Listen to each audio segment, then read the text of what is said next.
very good evening to everyone. Welcome to Global Online. Here we are back with our NTA UGC NET preparation for paper 1. And we are working for our 2022 batch. Yesterday we have taken MCQs for teaching aptitude, but those MCQs were specially for evaluation system. Today we are going to take the remaining MCQs, that is revision MCQs for the unit teaching aptitude. On an average, 2 to 3 days, 3 to 4 days we will spend on one unit, and accordingly we'll keep on moving ahead. Before we go ahead, a quick update. Global Online has a revision PDF for paper 1, which consists of 2000 plus MCQs, updated MCQs, current affairs, previous year question papers, and most repeated questions, which is available at a fees of rupees 599, which you can get in touch with us with the help of the given WhatsApp number in order to get access for this PDF.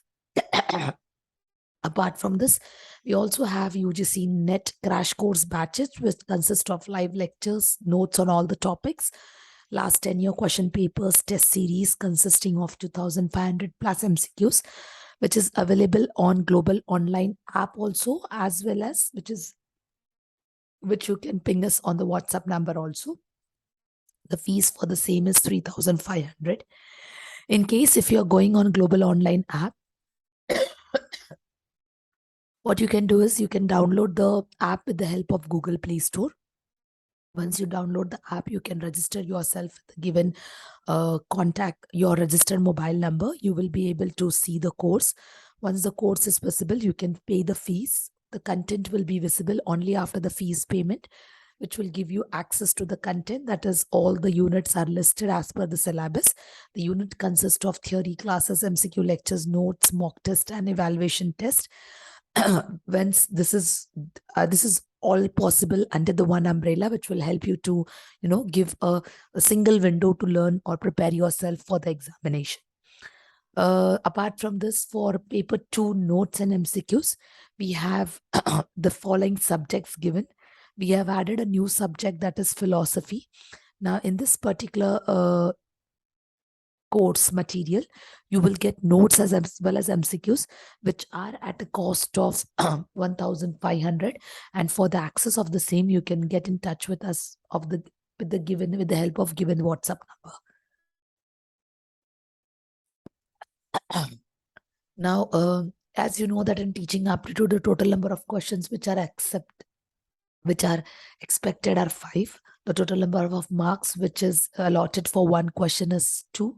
So totally this particular unit will stand for, for the 10 marks. So now let's start. Yesterday, as I said, we took 15 questions. So today we are going to take another 15. That is, I have listed the question numbers like from 16. So it will be easier for you to keep the sequence. And bit of this issue with my voice, so I've kept the questions 15. Slowly, gradually, we can increase the questions later. Okay. So this is the question number 16 on the on the slide, everyone. In which of the following method does instructor assign pupils to read a book, periodicals, or research paper? So in which of the method given below, an instructor is assigned, instructor assigns pupil to read a book, periodicals, or research paper? So whether it is study assignment method, whether it is program instruction method, whether it is a seminar method, or whether it is a tutorial method. So these are the methods, okay, which can be assigned by the instructor. But here in this method, they are asking us specifically the method where it is assigned to read a book, to read a periodical, or to read a research paper. So which of the following is one among them? So yes, the one where the instructor assigns people to read a book, periodicals, or research paper is the study assignment method. Or you can say that the assignment method where the importance is given to a reading, or, either in the form of a book, either in the form of periodicals, or either in the form of research paper.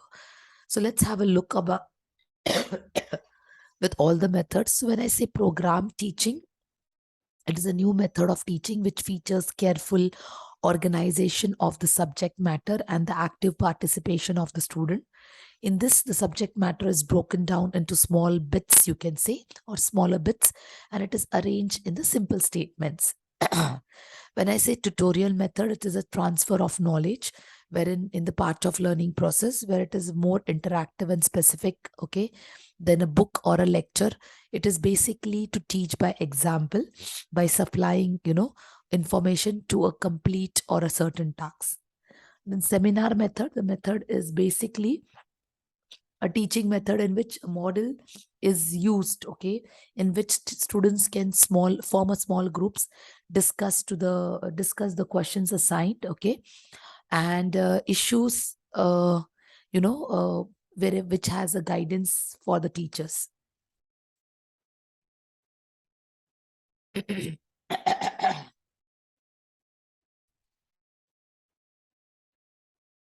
Now we have next question on the screen, that is question number 17. Now this question is basically the assertion and reasoning question. Assertion is teaching is a skilled occupation. Reasoning is every successful teacher is expected to know the method of teaching learning situations. So which of the following stands to be correct? Is assertion and reasoning both are correct with correct explanation? Both are correct, but explanation is not right. One is correct and one is incorrect. So you have to give the details as below. You have to give the answer from the given details. So I'll read the question for you once again. Teaching is a skilled occupation, and every successful teacher is expected to know the method of teaching learning situation. So what is the right answer from the given assertion and reasoning? So yes, teaching is a skill, and every successful teacher is expected to know the method of teaching learning is not a right explanation. Okay, it's a skill. So definitely, it does not require expectations. It is basically by the flow. Okay, by the qualities which are inbuilt in the person as a teacher, or which can be learned. So it is not important that every successful teacher has to know the method of teaching learning situation. Fine. Now, question number 18, the use of traditional teaching methods is justified on the grounds of what? So when we use the traditional teaching methods, those can be justified, but on the basis of what? So let's see what is the, it is on the basis of what? That they are easy to execute, they are effective when the group of learners is homogeneous and large, they are economic in the terms of time and money, they do not require to evaluate the teaching skills of teacher, or they are exam oriented. So what is the traditional method justified on the grounds of? So traditional method which are justified on the following grounds, let's see. So let's see which are the traditional teaching methods which are justified on the following grounds. So the one which are justified on the following grounds are option number A. That is, they are easy to, traditional methods of teaching are easy to execute. They are effective when the group is homogeneous, that is, alike. And yes, they are examination oriented. Yes, traditional methods are more oriented towards the exams. Now, a lecture method is what? Is it deductive? Is it descriptive? Is it teacher oriented, or is it inductive? A lecture method of teaching is related to what?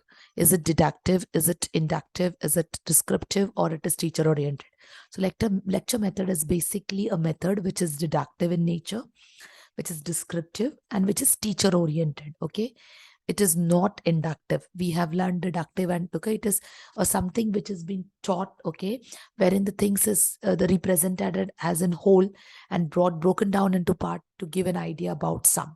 So to give an idea about something specific, whereas it is very descriptive in nature and it is always teacher oriented. So now we have question number 20. Which of the following methods will be appropriate if the numbers of learners are less than? Okay, which are less? Means I mean to say, if the number of learners are less, which of the following methods will be appropriate? Is it group discussion? Is it lecture? Is it tutorial? Or it is none of the above? So the method which is most appropriate if the number of learners are less from the given. So when the number of learners are less, just read the question very carefully. It will be always tutorial method. Group discussion and lecture method is always, for the huge crowd. For if the number of learners are more, it is always to be implemented. But if it is less, it will be the tutorial method. Okay. Now question number 21. Which of the following is the feature of discussion methods? So when we talk about discussion method of teaching, which is the feature? Increases students' interest, less preparation is required, results in good learning, group size does not matter, or it utilizes the students' past knowledge. So which of the following are the features related to discussion method, which results into discussion method? So the following options are given. You have to select from those options, okay, which are related to what? Discussion method. So yes, the one which are related to discussion method is it increases the student's interest. It definitely results in good learning. And yes, it utilizes the student's past knowledge. So when you discuss the things students related to the previous knowledge and it connects it to the current knowledge, it increases the students' interest and it also results in good learning. So discussion method, we know that definitely group size matters. So you can do with elimination round. Less preparation is required. No, it is not like that. Discussion, in fact, requires more amount of preparation. Fine. Now, question number 2. A very easy question. I've been teaching you this micro teaching very well. So you should know what are the following sequence of micro teaching. So teach, observe, plan, reteach, reobserve, and replan. Plan, teach, observe, replan, reteach, and reobserve. Plan, observe, teach, reobserve, reteach, and replan. Sorry, replan and reteach. Or observe, plan, teach, reobserve, replan, and reteach. So what is the correct what is the correct sequence when it comes to micro teaching? So when we are talking about micro teaching, what exactly is the correct sequence? So when it is related to micro teaching, the correct sequence is to do a planning, then to teach, and then to observe. But in case if it is, the observation is not as per the expectations, replan, reteach, and reobserve. So this is the correct sequence when it comes to micro teaching. So let's little bit have an idea about micro teaching in case any students are not able to recall. So micro teaching is a technique which aims to prepare teacher candidates to, to the real classroom setting. It is a technique it is a technique given to trainee teacher. It is defined as a teaching technique which is specially used, experiment the main teaching behaviors, where the trainee teacher can assimilate to the teaching skills, where the teacher can be given, mastery over to number of skills. It helps to gain confidence and hence it has to follow the following steps: plan, teach, feedback, replan, reteach, and refeedback. Okay. Now, coming to question number 23. A very again easy question. Traditional teaching method is what? Back to basic education method, all about recitation and memorization, or use of computers and laptop. Now see, what is the question? Traditional. So even if you eliminate, you can easily get the right answer. Okay. Traditional teaching is related to what? Basically, one option you can easily eliminate and you can get the remaining answers as right. So it is 1 and 2 because use of computers does not comes in traditional teaching. That is something which is associated to modern teaching. Okay. Then question number 24. Teaching method which implies the attitude of a student shall be, that of discoveries and not of passive recipients of knowledge. Now, what it tells, teaching method which makes students active rather than passive. So, which is that teaching method? Simulation, kinesthetic, heuristic, or none of the above?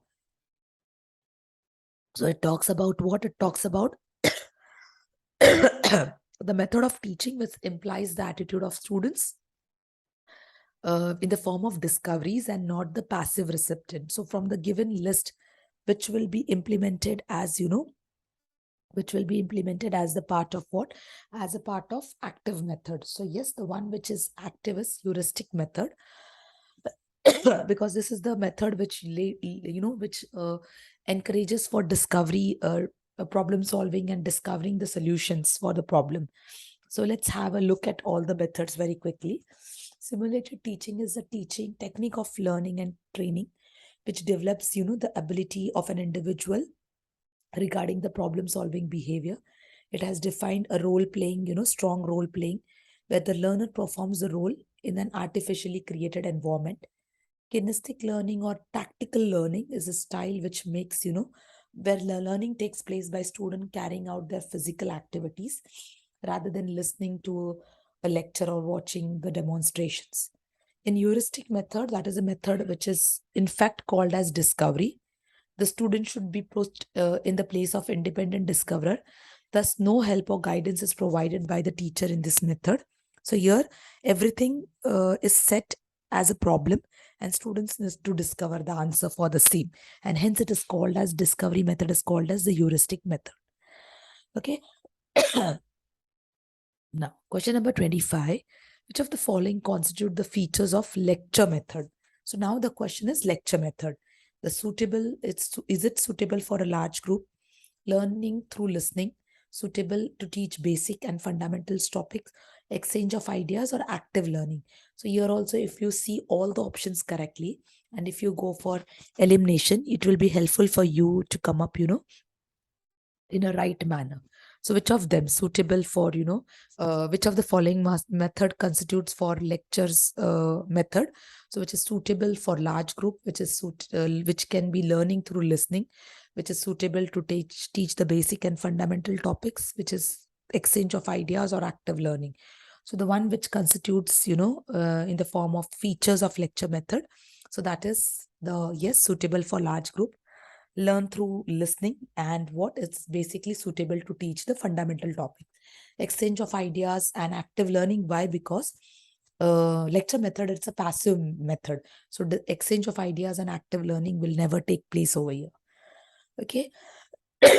Now, which of the following is a teacher centric teaching method? Teacher centric. Okay. So whether it is personalized learning, flipped classroom, inquiry-based learning, or differentiated instruction, you are talking about teacher as a center point, as a focus point. So the one which talks about teacher as a focus point is the flipped classroom.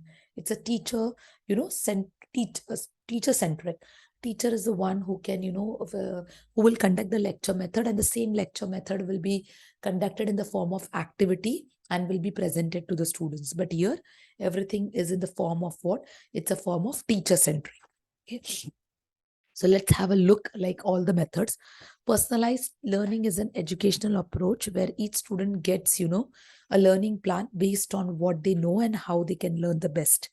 Flipped classroom is nothing but a pedagogical approach in which the instructions are given and they move as per the space of individual, resulting into a transformation of a child into a dynamic interactive learning where the educator guides as they apply the concepts and engage creativity within the students.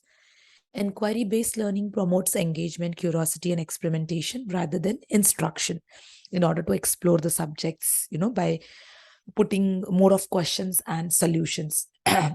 Differentiating, it means tailoring the instructions in order to meet the individual needs. So whether it is with the process, whether it's the content, whether it is with the learning environment. So this type of learning is flexible and it has a successful approach. Okay, next is question number 27. Which teaching method should be adopted in order to encourage new and creative ideas? So if you want to bring creativity, will it be discussion method, will it be role play, whether it will be brainstorming, or whether it will be project method? Which method will give more of creativity to the students? So the one which gives more of creativity will be the brainstorming. It is basically where you can create more and ideas and make the students more creative. Now you have the you have your match the following, wherein you have learner type as list A and learner style as list 2. So reflective, active, deductive, and inductive is the type. Style is given. Okay. So you have to match it very carefully. So I'm giving some time for the learners to come with the right answer. So reflective, active, deductive, and inductive. Okay. So yes. So when we come to the right answer, so reflective learning is nothing but introspection learning. Active learning is nothing but physical engagement. Then we have deductive learning. So it's nothing but theory to individual facts. And inductive learning is facts to generalization. Okay. Coming from a specific fact to a general statement. Okay, so deductive approach of learning and inductive approach of learning. In case if you have still a doubt, we will just revise it quickly.